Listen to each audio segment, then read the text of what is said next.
Hello and welcome to the Swan Song Project Podcast. My name is Ben Buddy Slack and I'm the founder of the Swan Song Project and the host of this podcast. The Swan Song Project is a charity and we help people facing the end of their lives or dealing with a bereavement to write and record their own original song. We believe in celebrating lives, making memories and leaving legacies. If you'd like to find out more about the charity, you can check out our website, which is swansongproject.co.uk. The podcast features songwriters. In each episode, I have a different guest on. I ask them to share with us one of their songs. We talk about how they wrote it. I asked them for a songwriting tip, and I also asked them for a song that's meaningful to them in some way relating to bereavement. This episode features Emily Levy, and I hope you enjoy it. We have a few technical issues throughout it, but I think you get the majority of it's there. And I hope you enjoy it.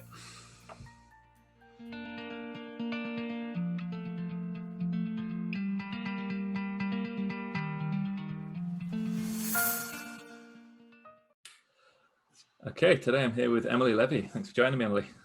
Pleasure. Thanks for having me. Yeah, looking forward to talking to you. For anyone who's new to these podcasts, we do them in three sections. First part, we're going to have one of my guest songs, and we're going to have a little chat about how they wrote that. Then in section 2, I'll ask my guest to share with us a songwriting tip. And in section 3, we're going to talk about a song that's meaningful to my guest in some way relating to bereavement. So I'll hand it over to you, Emily, and ask you to introduce your song for us, please. This is a song called Lost and Found.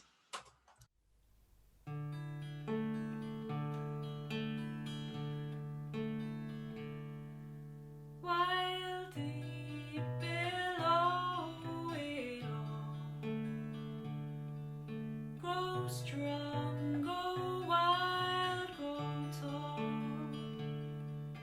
and far beneath the starry sky, grow wilder than before. Lost years sped by, my river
Okay, brilliant. So that was Lost and Found by Emily Levy.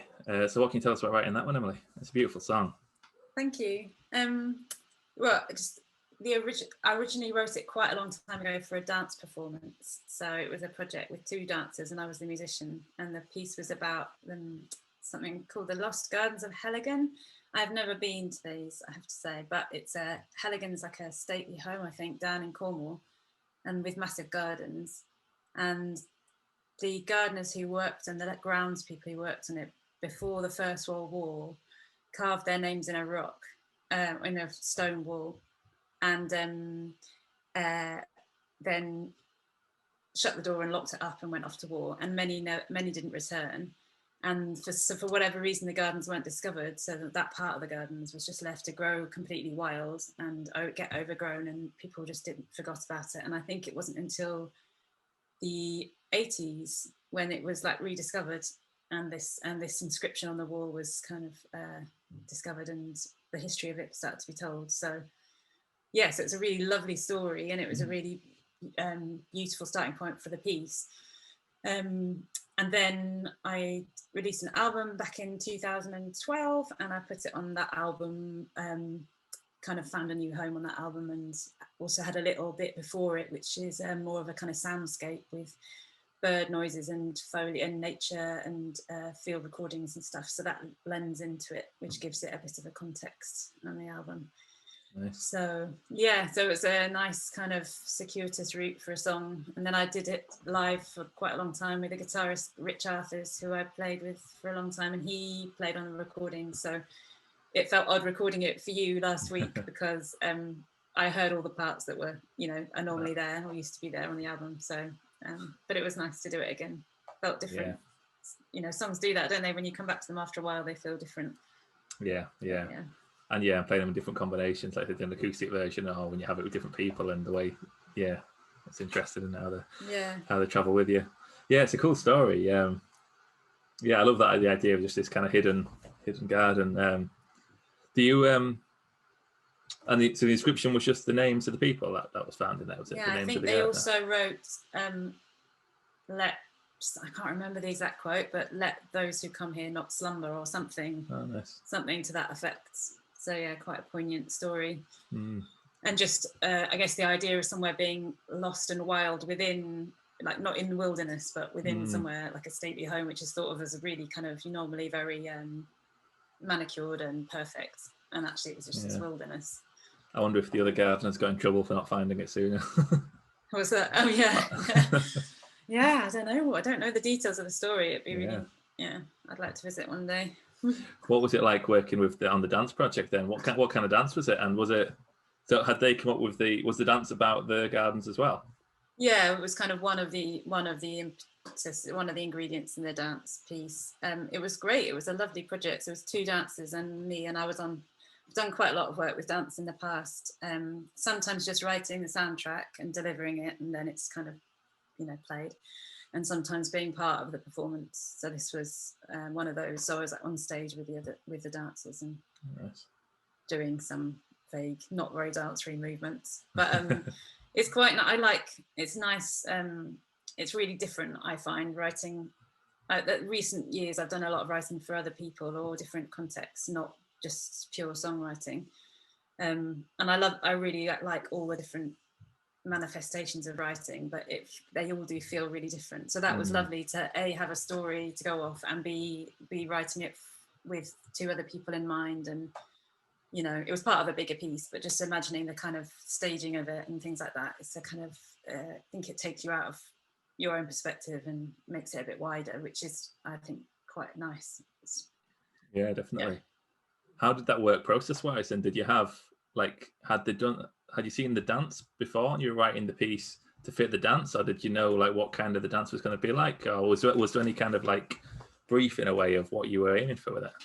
Well, that was quite a nice luxurious situation. We had a week of rehearsals and we kind of built it together. So that bit I kind of went off and more or less wrote the song and brought it the next day to the rehearsals. But other points they'd have something, they'd start and I'd be kind of building something around what they needed. But it was quite kind of a lot of dialogue, toing and froing between us. Whereas oftentimes it's more 12 minutes at minute 3 this and minute 6 that and stuff like that, which is also fun because that's more like, architecture or something. I don't know. That's doing other soundtrack work where you get the very specific times it's a bit and stuff. Yeah. Specific. But Yeah. No, that sounds fun. It sounds like an interesting different angle of songwriting. Yeah. And I never I don't know a lot about the dance world, but I wouldn't have thought. I guess it's it's like all art forms that have kind of narrative in place, don't they? But I guess when I was thinking about music for dancing, I always think about just primarily the music rather than the story of the song. Yeah. So it's interesting combining the two with that piece. Yeah, totally. And then I guess it makes it explicit with the words. But I think, I've always been surprised by how much narrative some dancers work with as well, like really detailed, and you don't necessarily get that as an observer. Or maybe you do if you watch more dance and you're more involved. But yeah. And then it's the same with music though, isn't it? Like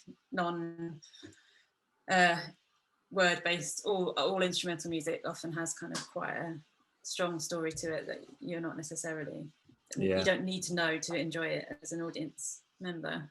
Yeah, that's one of the joys of art, isn't it? I guess is being able to just tell the story through whatever the art form is. You don't necessarily need the words to do it all the time. Yeah, absolutely. Yeah, you're saying you've been doing a lot of writing for other people recently. How are you finding that? Yeah, good. It just seems to go in like chunks. So because I'm a singer originally, and that's like always my first thing I turn to in the writing process, really. So that and kind of electronics, and I'm not a guitarist, but I play enough to write with and play with other better musicians. But so I don't know, I build up things in different ways depending on the project. So I've done quite a lot of writing for choirs, where I've done a lot of choral stuff in my past, in my younger days. So that feels like a that I've got that I can tap into fairly easily. And then more recently, in the last kind of 5-10 years, I've been really trying to push myself and write a lot more for instruments. And I went and did a master's down at Birmingham Conservatoire to try and do a lot of writing for all sorts of instruments that I've never been before, and make mistakes in a safe place, in a learning context. And then some kind of radio soundtrack stuff and all sorts of different. So I have like a lot of great musicians that I call on to work with, and then do quite a lot of the stuff my side as well, either writing scores for them or programming and things like that. So it's a bit of a rambling answer, but no, that sounds good. That sounds like a good mixed bag of tricks you've got there. Yeah, definitely a mixed bag, which in the last year is, well, nothing's very stable, is it, for anybody? But it's definitely been good to have a diverse. I mean, I don't have all my eggs in the gigs basket, which is, I'm thankful for. Yeah, eggs in the gig basket's a good expression, isn't it? Yeah. It's another thing where before I got, as you get deeper into the world of music work, you don't realize how many different jobs there are and how specific you can be with a different skill set of whatever it is that you're most driven by. Definitely. And I think what's interesting is you don't know what's going to lead. You really don't know what's going to lead to the next thing. Yeah. And also what's going to be useful. So something that you think might be just like paying a bit of a grind actually then comes back and you find yourself finding it extremely useful, and then a different project you're really invested in a few years later. So I guess it's just being open to all variety if you can be. Yeah. And the way the different things combine together, like if you said I'm doing a choral background, and then how then the different skill sets you have in each discipline, how they intermix when you do new projects. Sometimes different things pull together, don't they? Yeah, totally. And I think there's something to be said for feeling really in a particular community and really deeply into one part of the musical world or the arts world or whatever. But are we all right for connection? Is it going a bit funny? It's crackling a little bit, but I think we're all right. Okay. But so I've always felt a bit on the edge of loads of different worlds. I felt a bit a bit classically in the kind of jazzy world, and a bit non-classic, a bit kind of jazzy in the classical world or whatever, just a bit of an imposter in every different area of the musical life. but there's something to be said for that as well, because you can like draw different experiences together. Yeah. Can in the long term, I think it can feel quite a nice place to be. But Yeah. it's uncertain, I guess. And it's good, I guess, in terms of like, it's a good sign of your, what's the word I'm looking for? But like, your willingness to do that, and you're kind of pushing yourself to not just settle in one spot where you feel most comfortable, to keep pushing yourself into different situations, and because that's where you learn the most, isn't it? When you're kind of in those uncomfortable places sometimes. Definitely that, and also just like learning as much as you can from the people you admire that you get to work with or learn from in different ways. Yeah, and I guess like, being a beginner again in a way. If it's just going into a new area and having that mindset of a beginner of like, right, this is new to me. I'm here to learn, and it's really good. It's scary but invigorating. Yeah. Do you find similarities in the way you do things in the different situations, or are they all quite, like, how different are they? That's what I found in certain things where like a completely different art form, the process might be actually it's very much the same process, just with different elements. Do you find that is the case, or do you find certain things are just like it's a completely different process entirely? I think the communication thing is really crucial. Like you're just saying, like you were saying, if you're really open and ready to learn and open with what you know and what you don't know, then that stands you instead, no matter if you're in a kind of very formal context or whatever, wherever you're at. I think one thing I have found is that it's easy to underestimate what's some and tricky for others. And like if I'm writing for a classical context and I write certain rhythmic passages and I think that'll just happen in a blink of an eye, then that actually ends up taking a lot more time to get really solid. And likewise, the other way, something that I feel, I don't know, I think it's like constantly remind of what works for different people.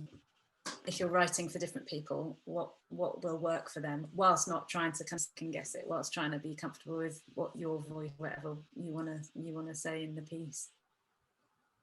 If that makes any sense. I think so. I lost you for a bit of it then, but I think. But it was a bit nonsensical actually, so we could just scrap that bit. I think we're saying that, being aware of what different people's strengths and weaknesses and things that might seem easy to you might not be to other people, and vice versa. And work in different contexts, trying to be aware of that. Yeah. That's what I was trying to say. Exactly that. It's definitely some tricky thing, and it's nice in those ways sometimes, because like being reminded of what your strengths are. That's what I find anyway. I've done those things. Like for me, lyrics has always been the thing that I find easiest. I always kind of I'm really wordy, but like things like melodies are the thing I find hardest. And then sometimes I work with someone who just comes out with melodies just brilliantly all the time, but really struggles with words. And it's just it's nice to be reminded of what your strength is in a way. And it's rare you get someone who is a complete package, isn't it? Who can do who's kind of great at all of them. Aim is to be good enough at all of them, I guess, isn't it? Yeah, exactly. And then recognizing it when it feels good with someone else, and that balancing out that you're naturally doing with each other is great. Again, the benefits of collaboration. Absolutely. Great stuff. So we'll move into section 2 now, shall we? This is where I ask my guests to share with us a songwriting tip. So what would your tip be first, Emily? I was thinking about this. I was thinking, oh gosh, I don't know. Some advice I was given a while back, which I've always tried to remember in writing songs, is to have a moment with something very unexpected in it. So if you're talking lyrically, to have something that really you wouldn't think fitted in that song or those lines, it kind of jars a bit, sticks out like a bit of a sore thumb. Not to have that loads of times necessarily, but just for that to not be afraid to have a few odd bits or an odd word or two. And then similarly, melodically on a vocal line, say, have a bit where it goes somewhere really unexpected. So I think I've tried to with songs and either do it as I'm writing or maybe insert it at a later time. So, for instance, redoing that Lost and Found song for this last week, I just added a new low bit at the end, and it really changed how it all felt for me, because I knew I had that to aim for, and that was new, and that was like what I wanted to say with it this week or whatever. So I think maybe that's something you can keep adding to. You can do it as you write the song, or you can do it as you get to know the song or return to the song. Do you do that with lyrics as well? Do you add new lyrics as you go with a song, or do you add? Is it mainly musical elements that you add?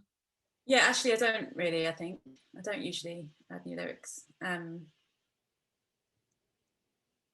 Maybe occasionally I've done that, but not often. No. So that's more in the writing phase, I guess. Yeah, it's something apparently Dylan still does that. We just writes new verses for old songs and just throws them in every now and then, which is bonkers, isn't it? But yeah, great thing to be able to do if you've got the time, I guess. Yeah, totally. I've been doing quite a lot of folk songs recently. It's like recording some myself and then using them in writing projects and things like that. And that's a nice thing you can do with them, because often there's, 25 is, and the commonly known version will have 4 or whatever, but you can easily dip back in and select another odd verse and put it in. It can really change. Obviously, it can actually definitely change the story of the song, but it also can kind of keep it really fresh for performance. A song that really, really well suddenly has this new little bit of a story or a few new lines in, which is quite fun.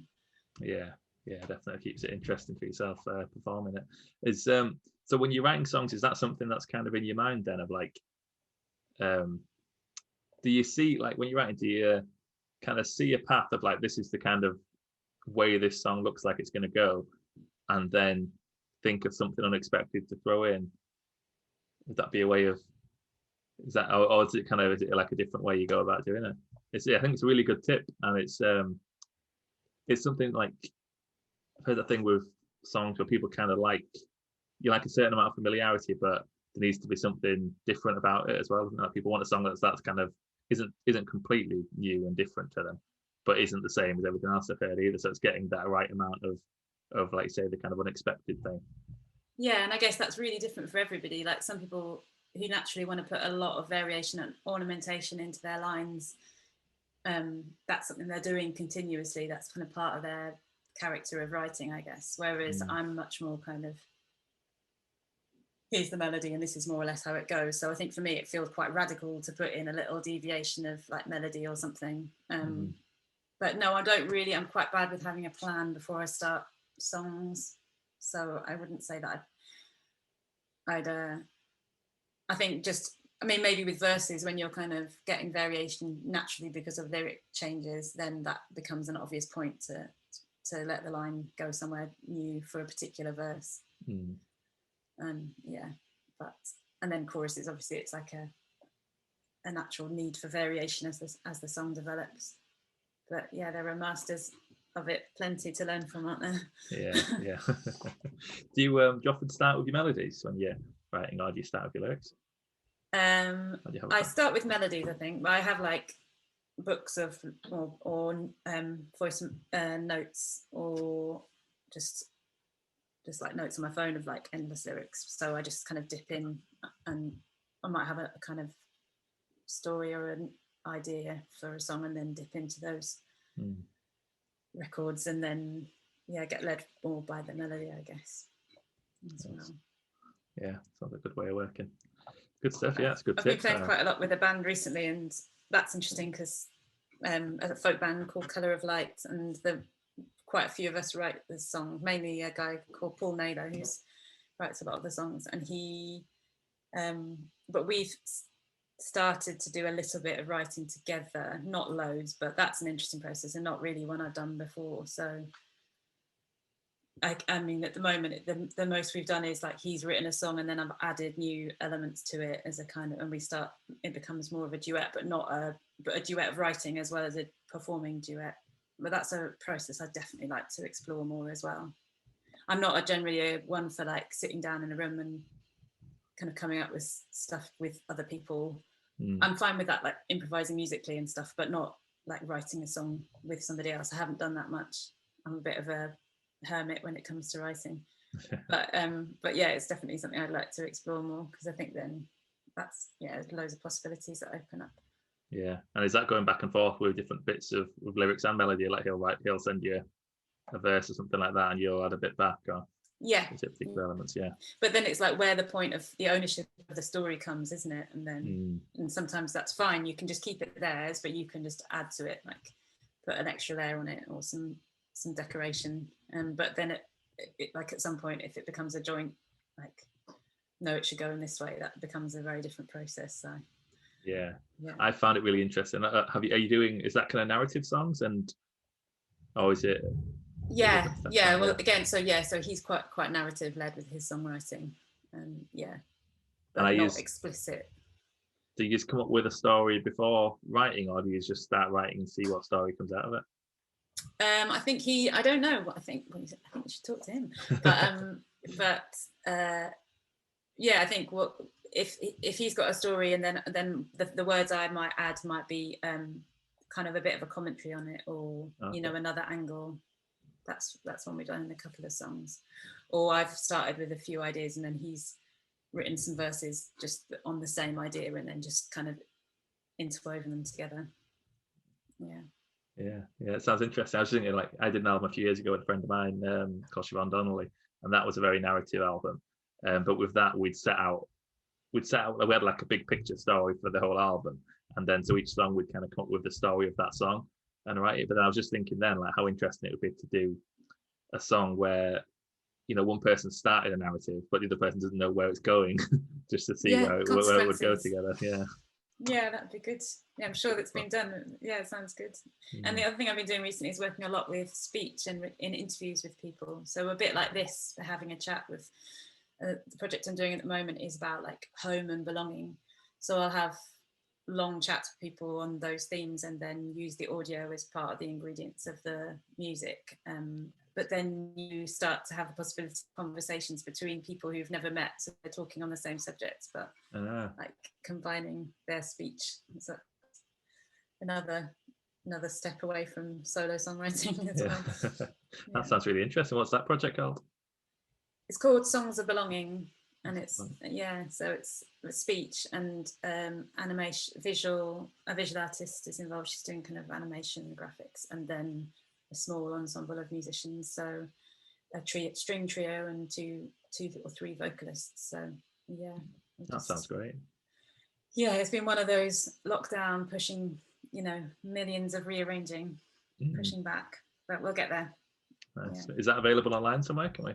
It will be, starting to do a few previews in the next few months, and then hopefully a filmed version by the end of the summer to be online. And then the long-term plan would be to develop it into a kind of more theatrical live piece as well. If we get to go back to venues and stuff, that's my aim. That sounds great. Well, I'll put the links for your pages and stuff in the description, so people following can check you out, and then I'm sure you'll share about it when it's available, that project as well. Cool. Yeah. Thanks. Good stuff. Cool. So we're moving to section 3 now, shall we? This is where I ask my guests for a song that's meaningful to them in some way relating to bereavement. And we've got 2 options on the table, so I'm not sure which one we're going to talk about.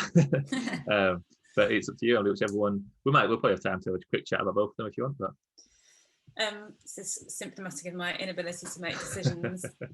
It's hard when there's so many good songs. It's true. This is true. And what I do for this section as well, for anyone listening, if you're not familiar with the song, I'll put the link in the description. So if you want to go and listen to it yourself, you can do, and come back when we have a chat about it. So which song do you want to talk about first, Emily? Wow, I'd like to talk about Beeswing. Talk about Beeswing, yeah. Obviously, it's a really well-known song, and I first came across it in a mixed tape or a mixed CD given to me by my brother, and the Christy Moore version. So that's how I got to know it, and I really liked it. It's a beautiful song. That's one of my favourite versions as well. Is it? Yeah. And then my brother died 11 years ago, so that's a big so that was very unexpected. And we 5 years later, when I was kind of able to, I started making this radio program about music and memory and exchange, of how you can kind of chart relationships through music exchange, like all the song recommendations or you give to your friends, or when we were young we just used to make mixtapes for each other all the time, and first gigs, and excitement of getting this album or that album, and all that. So I spoke to, and he was a massive music fan, totally diverse, like open tastes, no area was off limits, but quite kind of very knowledgeable in all those areas. And so I started singing Beeswing because I loved the song, and it became, although it's kind of about a relationship gone wrong, and alcoholism and stuff like that, which wasn't directly relevant to my experience, there were parts of it which just really resonate, and the lyrics are so beautiful, and so they kind of always felt really true and important when I sang them. And then I went to Under the Stars Festival, and saw Richard Thompson singing it.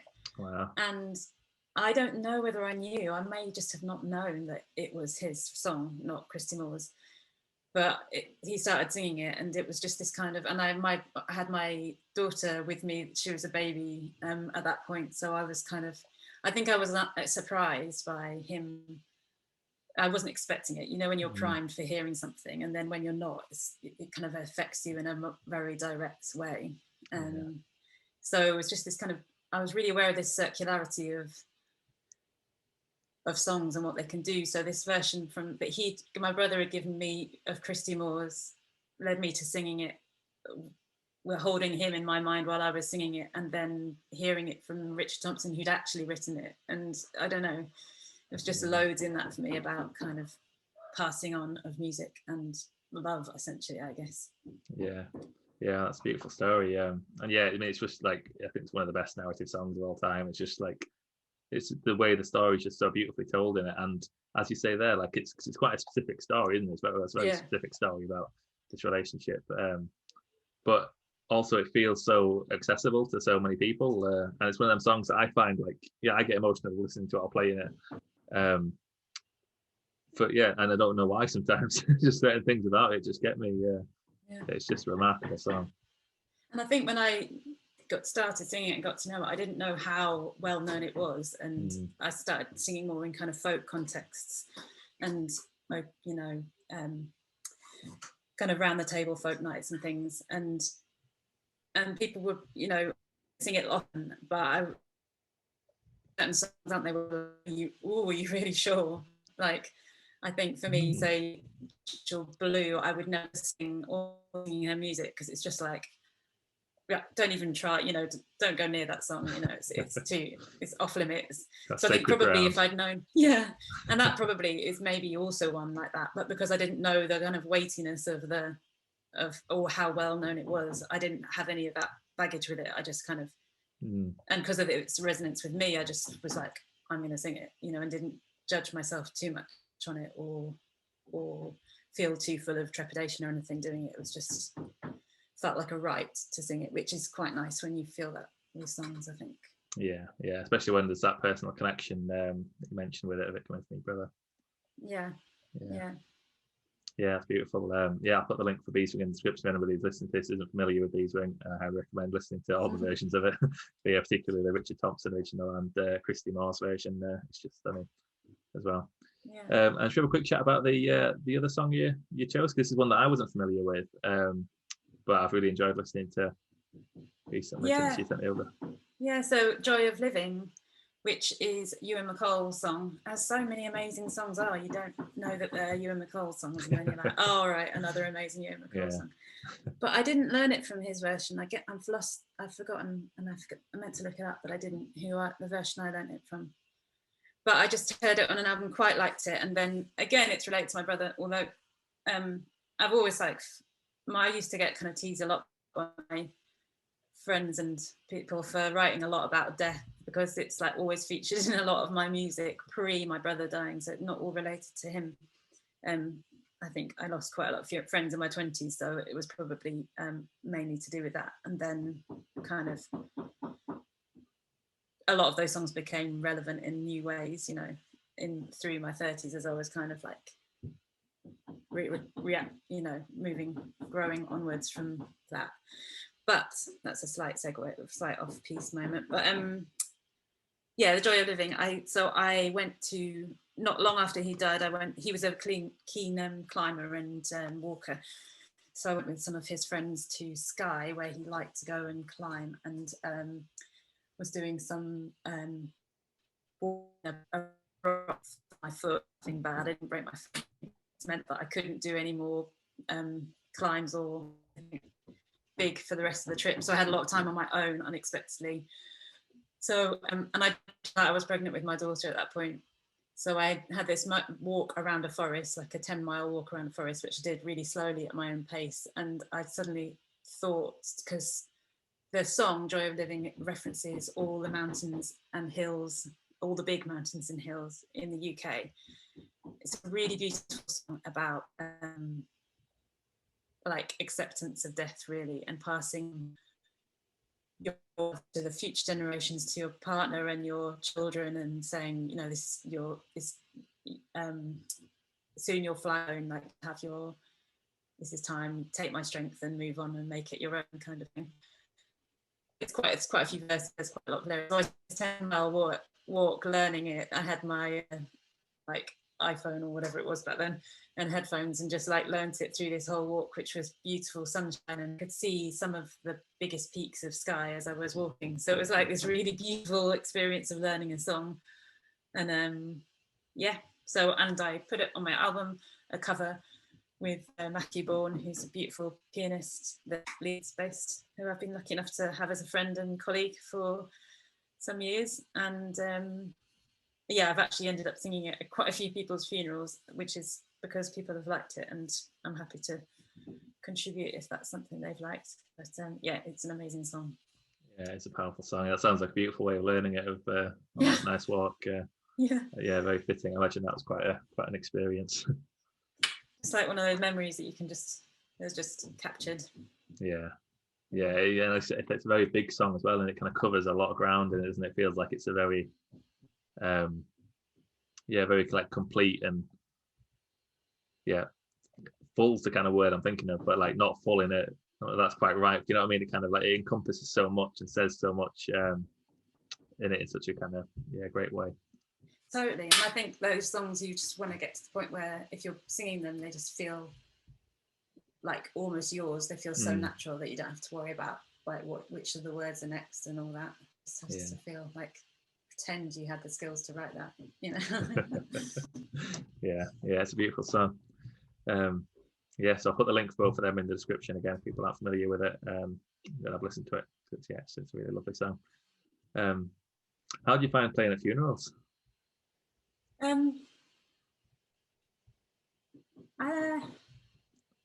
Okay, I've done it quite a few times. It's funny with people I know and people I don't know. So yeah, it's a funny experience.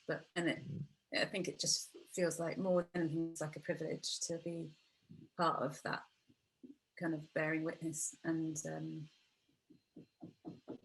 it feels really real, you know. I was doing some writing the other day, just funnily enough, about performing at funerals. Oh really? And so I was just kind of reflecting on some of the stuff with it, and it's an interesting experience. One of the things I was thinking about with it is the kind of different pressure you kind of feel in a way, like in terms of like, obviously you don't want to make mistakes whenever you play somewhere, but at a funeral particularly, not wanting to do a disservice to the song you're performing and the occasion, it just feels so much more like it's all right making a mistake in a pub somewhere when it's full of drunk people, but in a special place like that, and as you say, a privilege feeling like to be a part of such a special moment for so many people, really saying goodbye to someone. Yeah. So with Swan Song, might you perform songs that you've helped people to write as well? Yeah. So we've done quite a lot of them. A whole other layer of pressure on you to perform it.